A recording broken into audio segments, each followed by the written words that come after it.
Well, I thought I'd start by telling you a true story, okay? This is about a guy who was weighing up his life and decided that he's going to make a change in what he's investing his life in. And you might appreciate this guy's logic, okay? So he's set up his own company. He'd founded this company with his colleague, and he found that actually it was quite hard keeping this company going. The pay was all right, it was ticking over, nothing special, but actually it was really hard work. The workload just meant he didn't see this as being worth it anymore. And furthermore, to add insult to injury, he didn't much like his business partner either. He found him cold and manipulative. This is what he commented about him. He said, if you had to choose between this guy and an ice cube, you'd nestle up to the ice cube for more warmth. That's what he thought of him. So you see, he was just miserable, investing his whole life into his work, into this company. And so he decided, you know what, I'm going to have a change. I'm going to change up my life. So what he did, he decided to make a change, sell off his shares of the company, and he sold them off for $800. And then he went back to doing what he really loved. He loved being an engineer. And he was an engineer building slot machines, so he went back to that. Now, do you think that guy made a sound, wise decision on what he's investing his life in? Actually, I think when we hear this side of it, sounds pretty reasonable, actually. He's doing what he likes. He's getting out of a miserable job. But what if I told you that this man's name was Ron Wayne? Does Ron Wayne ring any bells? I didn't think it would. But maybe his business partner's name will ring a bell. See, I bet you've all heard of Steve Jobs. Now, that was his business partner, and the company that he founded with Steve Jobs was Apple. Now, those shares he sold for $800 then, well, today they'd be worth $32 billion personally to him. $32 billion. Now, I read an article about this fella. He says he doesn't regret the decision he's made. I just can't believe it. I don't know if I'm super cynical, but I cannot believe that. Whatever, mate. Now, hindsight is a beautiful thing. But I bet if he knew how Apple was going to take off, if he knew what was going to happen with those shares, I think he could have put up with Steve Jobs and working in that job a little bit longer, don't you?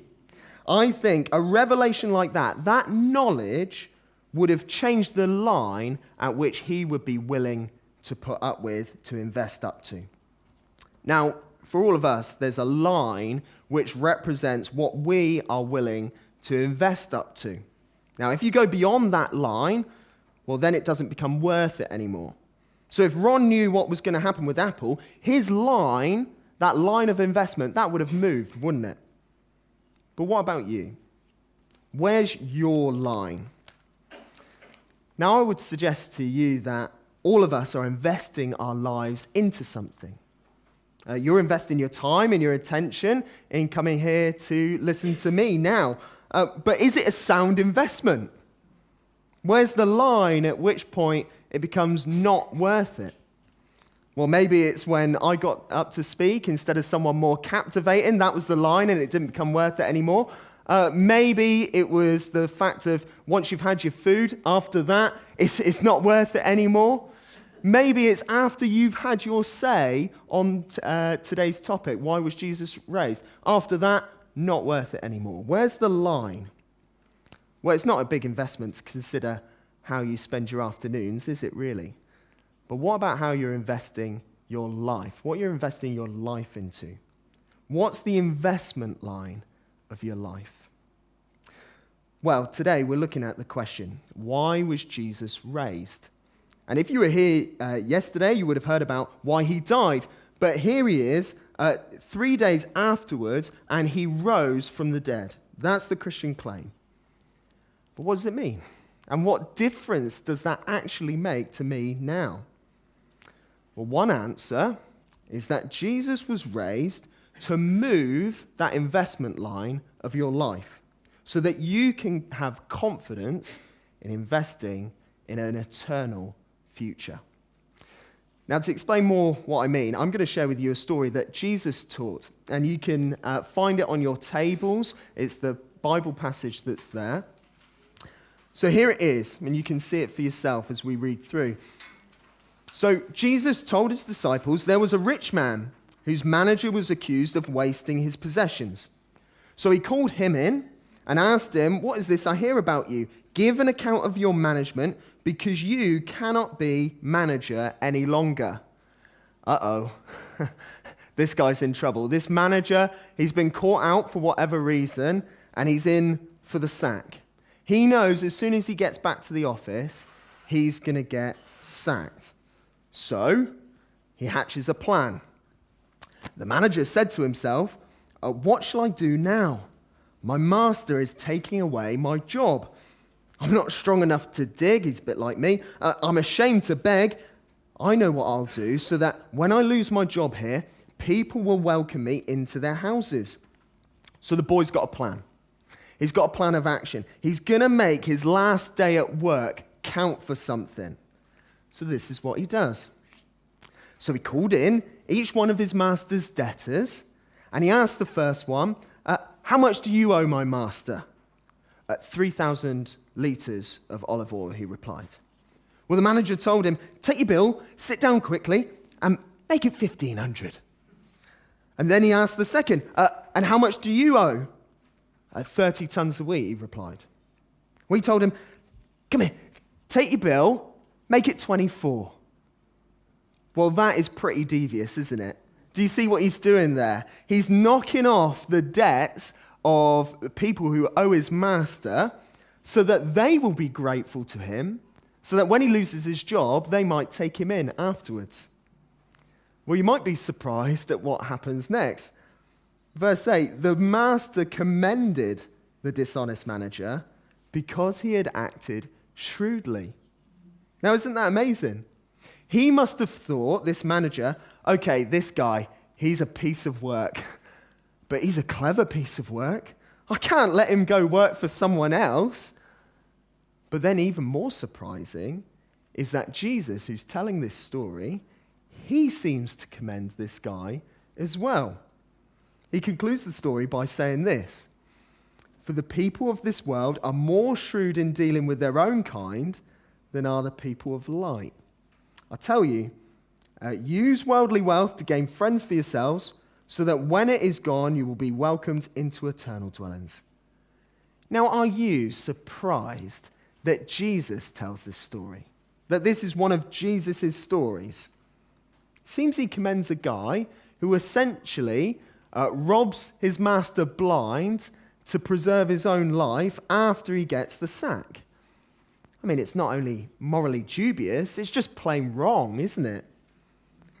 But you've got to understand what Jesus is commending. See, he's not saying this is an upstanding moral example to follow. There's nothing of the sort, is it? This guy is, as my mum would say, a wrong'un. He's clearly a wrong'un. But Jesus is saying this guy has got his head in the right place. He's a clever cookie. Well, what's clever about this manager? Well, this guy, he had the right sense to prepare for the future. He had the right sense to make the most of the time and the resources available to him before the inevitable happened. He had the right sense to try and preserve his life. And he had the right sense to act on the knowledge available to him. You know what? This guy had sense. That's something commendable. And Jesus is therefore challenging those who are listening to him as to whether they've got sense. And Jesus is challenging you this afternoon. Have you got sense? Are you going to be smart? Because like this manager, we know that something inevitable is coming as well. Something looming over each of us. It's not the sack, though. No, it's something far worse. It's the knowledge that one day each of us is going to die. We don't know when that will be, will we? Considering what is our state of play at the moment, where we've just come off the back of a pandemic, apparently, that's really real to us at the moment. Considering all that we see coming out of the horrific scenes coming out of Ukraine, we recognize that, don't we? Life is fragile. One day we will die, and it's inevitable. And maybe that represents the line up until the point of which you're willing to invest to. And many of us have the sense to put stuff away for the future. We all do that, don't we? Many of us have the sense to maybe save up for the kids or the grandkids. Maybe you're saving up for a rainy day. Maybe you're saving up for some sort of future goal. But is that all it is? Investing in this life and this life only? Is that the line? Well, what if you discovered that there is life after death? Would that move your line of investment? See, if you're smart, if you've got sense, it should do. Well, this is one reason why Jesus was raised from the dead. You see, you can have confidence now investing in an eternal future. Jesus died, he was laid in a tomb. But the amazing claim of Christianity is not only that he died for us, for our sins, but he was then raised from the dead 3 days later. And this changes everything. If Jesus rose from the dead, then that vindicates everything he said about himself. It shows that what he achieved on the cross really worked. It happened. It was right. It was pleasing to God. And it means lots of other things for the Christian as well. And when we hear from Stephen in a bit, maybe we'll hear a bit more about what the resurrection means for the Christian. But here's one thing that it guarantees that we can all appreciate. The resurrection shows us that there's life after death. Jesus has defeated the great enemy, death, and shown that, like him, followers can be raised from the dead. And doesn't that change how you think about your life now, knowing that there's a life to come? See, if you've got sense, you'll act on this new information. You remember Ron Wayne? Well, imagine if he had the foresight to know how Apple was going to take off. Don't you think he would have moved that line up to which point he was willing to invest? If he was like this shrewd manager, then he would have, definitely. Well, how are you going to respond to the information that's available to you? Now you know that there is life after death, how will you respond? Does that not move the line up to which point you're willing to invest? See, if you've got sense, you'll be looking to preserve yourself, not only in this life, but in the afterlife as well. In view of the resurrection, do you have the sense to preserve this life and also preserve your eternity? See, if you do, then consider how you invest your time now. Act on this knowledge. Be like the shrewd manager and take drastic action. Maybe you've come here today purely out of intrigue. Maybe you've come here because you didn't have anything better to do. And maybe you've been weighing up the Christian claims for quite a while now, and so that's why you've come. But now you know there's life after death. The resurrection of Jesus proves it. What are you going to do with that knowledge? I would implore you, spend your time investigating and settling your business with God. You've got Christians around you. I would encourage you to ask them tough questions. You've got literature which you can take that will help you. I would take and invest time out in reading it to discover more about the Christian faith. You've got 2 more opportunities tomorrow and on Friday to discover and learn more about these big, wide questions about Jesus. You can invest your time now in getting this right, in looking ahead to the future. Well, maybe you think that Christianity, exploring that, will be a risky thing. Because what if this is all there is? Surely I should be living it up, not getting bogged down with all this Jesus chat. Well, that's why the resurrection of Jesus is so important. Because it's for those who want to follow him and live eternally to give them confidence. The resurrection shows that it's no risk to invest, even radically, in the life to come. See, there's no time you can lose out on here that you won't make up in eternity. And there's no pleasure that you could miss out on now that won't be superseded by knowing Christ eternally. Investing everything in this life instead of the next is like selling your shares for $800 when they could be worth $32 billion. Don't be a Ron Wayne. Don't be like him. Take on board Jesus' words and have the right sense to give your life to him. Thank you for listening to me. I'm going to hand over to Rob.